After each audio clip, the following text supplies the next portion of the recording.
여러분 안녕하십니까? 지구헌법학 입문 담당하고 있는 오동석 교수입니다. 이번 시간에는 지구헌법학 적용의 실제라는 그런 주제를 가지고 실질적으로 우리나라의 이제 법률 차원에서 어떻게 지구헌법학적인 논의를 가지고 평가하고 반영할 수 있을지에 대한 논의를 진행해 보도록 하겠습니다. 먼저 법률 분석의 이제 전제로서 지구 위기 상황에 대한 좀 더 다시 구체적인 좀 확인이 좀 필요할 것 같은데요. 파리 협약은 인간의 산업혁명 이후에 이산화탄소 배출량이 증가하고 있고 그것을 통해서 지구의 기온이 상승했다. 중대한 영향을 미쳤기 때문에 뭔가 여기에 공통으로 대처해야 된다라고 하는 것을 확인하고 있고요. 물론 그 이전부터 기후에 관련된 논의들은 여러 가지 협약의 논의가 있었는데요. 비교적 최근에 이제 논의이기 때문에 소개를 해드리는 거고요. 또 유엔 산하의 싱크탱크 보고서에서도 역시 이런 여러 가지의 현재 일어나고 있는 현상들이라고 하는 것들이 결국은 이제 지구에서의 각국의 탄소 배출과 연결이 됐다라고 하는 것들을 이제 확인을 하고 있습니다. 그리고 IPCC라고 기후 변화에 관한 정부 간 협의체 보고서에서도 이제 기후 위기가 임계점에 거의 다다랐다. 또 어떤 사람들은 이미 넘어섰다라고 얘기를 합니다. 그래서 일정 시점이 지나게 되면 더 이상 회복할 수 없는, 그러니까 이게 과거로 돌아간다는 의미가 아니라요. 이게 과연 지구가 전체적인 조화를 이룰 수 있을 정도로 회복력을 과연 가질 수 있느냐의 문제인 거죠. 그래서 회복력의 불능 상태에 이르게 되면 결국 이제 그 이후에는 점차적으로 지구가 이렇게 멸망의 길로 갈 수밖에 없다라고 하는 것. 그래서 더 이상 이제 인간이 살 수 없게 되는, 아마 그 생태계의 피라미드에서 인간이 가장 높은 위치에 있기 때문에 결국은 가장 먼저 이 지구의 생태계의 위기에 의해서 피해를 보는 것은 인간이라고 얘기할 수밖에 없을 겁니다. 그래서 이제 이런 위기 상황 속에서 그러면 각 나라는 각 나라의 법률을 통해서 어떻게 이 문제에 대책을 갈 것인가라고 하는 것이 이제 중요한 과제가 되는 거죠. 그래서 우리가 지구 헌법학을 논의하는 이유는, 그래서 헌법을 개정하지 않고서도 이 근거들을 자꾸 찾으려는 이유는 그걸 바탕으로 구체적으로 어떻게 법률을 만들어야 되는가, 어떤 법률을 만들어야 되는가라고 하는 것들을 계속 찾아내기 위한 이제 그런 노력의 일환으로 지금 진행을 하고 있는 겁니다. 그런데 한국의 경우에는 저탄소 녹색 성장 기본법이 이미 제정이 되어 있긴 합니다만 그것이 이제 후퇴를 하고 있는 거죠. 더 나아가지는 못하고 오히려 후퇴하고 있는 것이 우리 현실이라고 하는 겁니다. 지금 정부 들어서 더더욱이 그런 모습이 더 보여주고 있다는 평가도 있습니다. 이때 지방 정부는 뭐 윤석열 정부를 의미합니다만, 그래서 과거에도 저탄소 녹색 성장 기본법에 있는 이제 목표가 있는데요. 이제 대통령이 시행령을 통해서 목표치를 낮추는 겁니다. 그래서 원래 이런 목표치를 설정할 때에는 국내 여건이라든지 각국의 동향을 고려해야 되는데요. 그런데 대통령이 이제 시행령 개정을 통해서 폐지한 그런 목표라고 하는 것이 과거에는 2020년 온실가스 배출 전망치 대비 100분의 30까지 이런 감축을 하는 것을 목표로 삼았던 것이었는데요. 이것을 100분의 30이 아니라 100분의 27로 1000분의 그 244인 거죠. 그러니까 100분의 24.4로 그 낮춘 것은 물론이지만 그 기준도 2020년이 아니라 2017년으로. 2017년은 탄소 배출량이 더 적었을 거잖아요. 그러니까 그 목표치 자체도 낮췄을 뿐 아니라 그 기준의 탄소 배출량도 작아지게 되는 거죠. 그러니까 훨씬 더 후퇴했다는 것을 알 수 있게 되는 거죠. 그래서 목표치를 낮췄을 뿐만 아니라 비교 기준이 3년 전의 것이기 때문에 총 배출량의 감축 목표를 훨씬 낮춘 결과가 된 것이다.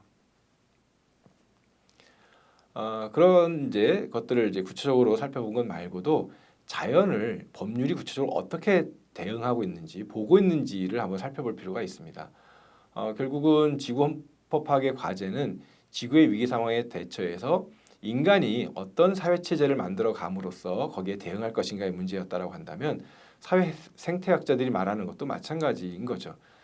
자연에서 벌어지고 있는 일이라고 하는 것도 결국 그것은 자연만의 문제는 아닌 거고 그것과 관련 맺고 있는 인간 사회 체제의 문제이기도 한다라고 하는 거죠. 그렇기 때문에 인간 사회 체제를 어떻게 바꿔날 것인가의 과제가 이제 있다는 거죠. 특히나 하트와 네글이라는 학자 같은 경우에 있어서는 생물 자원이라고 하는 것이 법의 규제 대상이 되는 동시에 산업적인 내지는 상업적인 용도에 노출되게 되니까 그것이 경제적인 이윤의 관점에서만 접근하다 보니까 생태적인 측면 내지는 지구 존속의 관점이라는 점에서는 상당히 고려 대상이 아니라는 점들의 문제를 이제 제기를 하는 거죠. 그거는 한국 헌법에서 자연력에 대해서 경제적인 이용이라는 관점에서 접근하는 규정을 두고 있는 것과 함께 그런 이용 대상 또는 개발 대상으로만 자연을 바라보고 있는 것이 이미 드러나 있다라고 하는 것을 확인할 수 있었습니다. 그래서 우리가 좀 더 구체적으로 그러면 현재 우리가 가지고 있는 법률 조항에서는 자연을 어떻게 보고 있는지 한번 지구 헌법학을 이해할 수 있는 예시로서 구체적인 내용들을 한번 살펴보도록 하겠습니다. 헌법에서의 그 경제적 이용에 관련된 부분에 대해서 이제 소개를 했고요. 그리고 민법에서는 이제 물건으로 보고 있는 거죠. 그래서 사용, 수익, 처분할 수 있는 이제 소유 대상으로만 보고 있는 거죠. 그러니까 마음대로 이제 인간의 의지에 맡겨져 있는 것처럼 이렇게 보고 있는 거죠. 그래서 그 인간의 의지를 통제할 수 있는 뭔가는 어쨌든 어떻게 보면 이제 부재하다, 없다고 볼 수 있는 거겠습니다. 그래서 여타의 법률들의 이름을 보더라도 다 이용이라고만 되어 있는 측면들을 볼 수가 있는 거죠.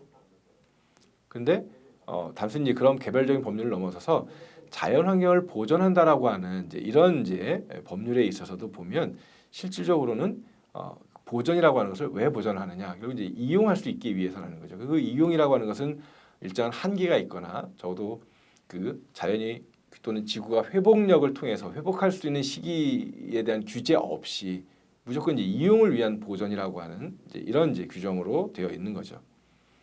그래서 그 해저 광물 자원 개발법에도 보시면 개발이라고 하는 말이 이미 들어가 있기도 하고요. 또 해저 광물을 합리적으로 개발함으로써 산업 발전에 이바지한다라고 하는 그러니까 산업 발전의 목적만 있지 산업 발전에 의해서 초래되는 뭐 그 자연 환경의 파괴 그로 인한 지구 생태계 위기라는 부분에 대해서는 제대로 법적인 이익이라는 관점에서 또는 권리라는 관점에서 고려가 되어 있지 않은 걸 확인할 수가 있는 거죠. 또 생물 다양성 보전이라고 하는 것은 그죠? 그 멸종 위기에 빠져 있는 이런 이제 다양한 생물들을 보존하자라고 하는 취지의 법이라고 하는 걸 우리가 쉽게 알 수 있음에도 불구하고 거기에는 생물 자원이라고 하는 이제 그런 개념 규정을 통해서는 들여다보면 결국은 인간의 생활이나 경제 활동에 이용될 수 있는 유형 무형의 가치를 가지고 있는 것을 파악을 하고 있는 거죠. 그러니까 이런 것들이 이제 이른바 인간 중심주의로서 인간이 이용 대상으로만 자연을 보고 있기 때문에 자연의 보존이라고 하는 것들이 제대로 고려되고 있지 않고 그런 관계에서 역으로 다시 이제 인간에게 부정적인 이제 관계로 되돌아오는 것들이 이런 법률에 기인하는 것이다라고 하는 걸 우리가 확인할 수 있는 거죠. 해저 광물 자원 개발법도 마찬가지입니다. 국가가 기본적으로 그 권한을 가지고 있는데도 결국 이제 일정한 기업에 대해서 그거를 개발할 수 있는 그러니까 결국은 미래 세대를 위해서 남겨놓는다라든지 아니면 이후에 또 지구가 다시 그런 광물 자원을 생성할 수 있는 그 기간, 시간이 이제 필요할 것인데 그게 그래서 이제 인류세라는 개념이 가지고 있는 지질학적인 접근법이 그것과 저는 연결이 되어 있다고 생각합니다. 그런데 그것을 고려하지 않은 상태에서 어쨌든 없어질 때까지 계속 이것들을 채취하려고 하는 것이 이제 현재의 태도이기 때문에 결국은 미래 세대는 그걸 더 이상 활용할 수 없게 되기도 하고 또 지구가 회복력을 가질 수 있는 시간이 없기 때문에 결국은 지구는 더 이상 살 수 없는 이런 공간이 되어가고 있다라고 하는 것이 이제 이것이 가지고 이런 법제의 이제 문제점이라는 거죠. 그렇다라고 한다면 뭔가 미래 세대를 위해서 또는 지구가 회복할 수 있을 정도로 아니면 그러한 채굴로 인해 가지고 생겨나는 것들에 대해서 뭔가 대체할 수 있는 대안들을 찾아가면서 이것들을 이용 개발하고 소비하는 것들이 필요하다라고 하는 것들에 대한 얘기가 있어야 된다는 거죠. 그리고 그 과정에서 이제 지구 생태계의 보존이라고 하는 것이 또한 중요한 의미를 가지고 있다라고 하는 것들이 이런 법에 담겨 있어야지 현재와 같은 무분별한 개발과 채취를 막을 수 있지 않을까라고 하는 이제 문제를 제기하는 겁니다. 그래서 자연환경보전법에 있어서도 이제 마찬가지로 그 지나치게 이제 인간 중심주의적인 그리고 인간을 중심에 놓고 마치 관광이라든지 아니면 그 이용을 위해서 또는 미래 세대를 이제 이용한다는 그 관점만 있는 것이지 보전이라는 관점은 좀 누락되어 있지 않나라고 하는 말씀을 드릴 수 있는 거죠. 기본 원칙의 우선순위도 마찬가지입니다. 어떻게 보면 굳이 순서를 따진다면 이제 세 번째 있는 생태적 순환이 촉진되도록 보전 관리되어야 된다는 것이 사실은 먼저이고 그 다음에 자연 환경을 공익에 적합하게 보존하고 이용해야 된다라고 하는 것이 그 다음에 나와야 되는 것임에도 불구하고 이용의 관점이 먼저 나와 있다 보니까 제목은 자연환경보존법인데 과연 이것이 얼마만큼 자연환경 보존에 기여할 것인가라는 문제를 제기할 수 있는 거죠.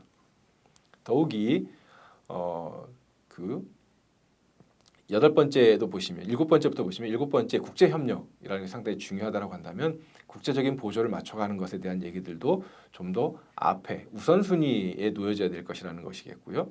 또 이제 여덟 번째는 자연환경을 복원할 때에는 생태계와의 연계성 그리고 축적된 과학적 지식과 정보를 적극적으로 활용해야 된다라고 하는 거죠.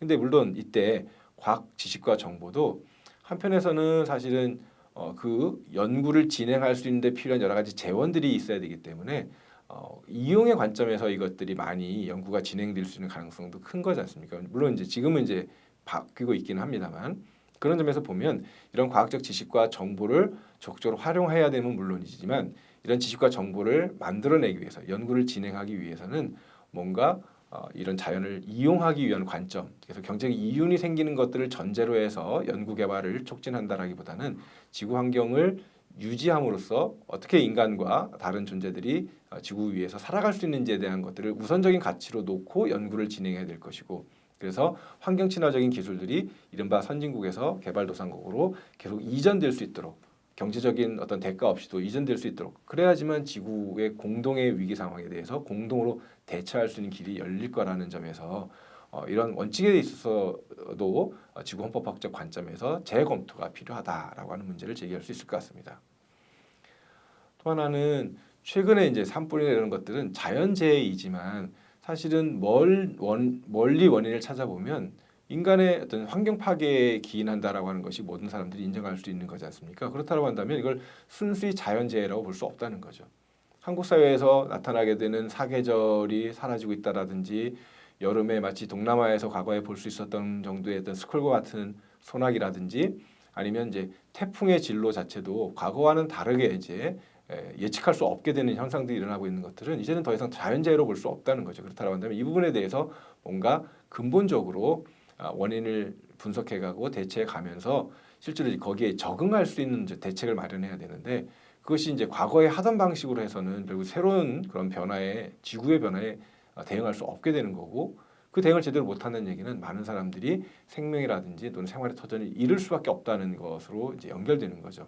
그렇기 때문에 자연재해에 대한 문제에 대한 이런 문제에 있어서도 근본적으로 인간에 의해서 이루어진 인재라고 하는 관점의 접근들이 필요할 것이고요. 이건 뭐 단기간적인 처방도 필요하지만 상당히 이제 장기적인 이런 이제 대책을 어떻게 마련할 것인가라고 하는 것에 더 많은 그런 관심과 그런 그 실질적인 어쨌든 재정적으로나 아니면 인적으로나 이런 이제 투여가 필요하다라고 이렇게 말씀드릴 수 있을 것 같습니다. 그런 점에서 그럼 지구 헌법학적인 전환의 과제를 우리가 안고 있는데 다시 한번 좀 더 구체적으로 그럼 지구법학이라는 게 어떤 이제 내용을 원칙으로 삼아야 된다라고 하는 것인지를 좀 알아야 될 것 같습니다. 그래야지만 이런 내용들이 어떻게 법률로 담겨야 될 것인가를 우리가 논의할 수 있기 때문입니다. 제1 원칙은 우주는 인간의 법체계가 아니라 근본적인 입법자다. 그래서 인간의 범위를 넘어서는 이런 이제 법체계에 대한 구축이 필요하다는 것이겠고요. 두 번째는 인간 이외의 모든 존재는 계속해서 존재할 어떻게 보면 이제 생명체를 가지고 있다라고 한다면 살아갈 수 있는 권리가 있고 자기의 서식지를 가지고 있을 수 있는 권리가 있다는 겁니다. 이건 잠깐 좀 설명이 필요한 것 같습니다. 인간의 이제 생활 영역이 반경이 확대가 되면서 과거에는 이제 자연 내지는 거기에 있는 동식물과는 이제 일정한 거리감이 있었기 때문에 사실은 서로 뭐 여러 가지 감염병이나 이런 것들이 전달되는 것이 없었는데 최근에는 이제 이 원래 있었던 동식물의 서식지까지 인간이 이제 그 서식 영역을 확장해 가게 되니까 그 거리 관계가 유지가 되지 않는 거죠. 그러다 보니까 인간이 그런 동물에게 또는 동물에 있었던 어떤 여러 가지 것들이 인간에게 이런 전달되는 것들이 일정한 거리를 유지하지 못하는 일들이 이제 일어나게 일들이 생겨나게 되는 점들이 이제 생겨나게 있다는 거죠. 그렇다고 하면 이제 그것들을 어떻게 서식지를 보호할 것인가의 문제라는 것들이 필요하다는 거죠. 또 결국 이제 이 지구 헌법학이라고 하는 것의 의미를 기존의 법학에 대비해서 위대한 법학이라고 이름을 붙였는데요. 이제 지구 법학이라고 이렇게 이해를 하셔도 될 것 같고 그 지구 파괴 문제를 지구 헌법 파악으로 좀 좁혀서 얘기하는 것이 이제 이번에 제가 입문 강의를 통해서 여러분에게 좀 그 말씀드리고 공유하고 싶었던 그런 내용이었던 거죠.